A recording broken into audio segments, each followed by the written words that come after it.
La course est lancée à Pékin pour circonscrire une nouvelle vague épidémique. Les autorités ont enregistré 57 nouveaux cas de Covid-19 en 24 heures, dont 36 liés à un marché de gros à Pékin.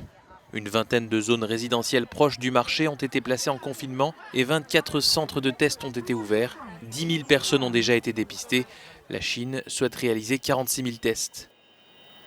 Au Royaume-Uni, les commerces non essentiels s'apprêtent à accueillir des clients cette semaine, une bonne nouvelle pour l'économie du pays. Le Premier ministre Boris Johnson a appelé les Britanniques à faire des achats en toute confiance, tout en restant vigilants. La distanciation physique reste en vigueur. Il y a des avantages à rester à une distance de 2 mètres en termes de prévention de la maladie. Maintenant, clairement, statistiquement, ces avantages, bien qu'importants, perdent de leur valeur à mesure que la maladie s'affaiblit. Et je ne veux pas sacrifier les efforts énormes du peuple britannique pour battre cette maladie. Dès ce lundi, la France métropolitaine devient une zone entièrement verte. L'activité économique va pouvoir reprendre de manière quasi normale.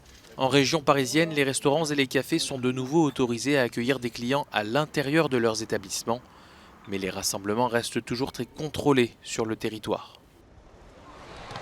À Barcelone, les baignades étaient autorisées ce week-end, mais face à l'afflux de personnes, les autorités ont dû limiter l'accès sur 4 plages.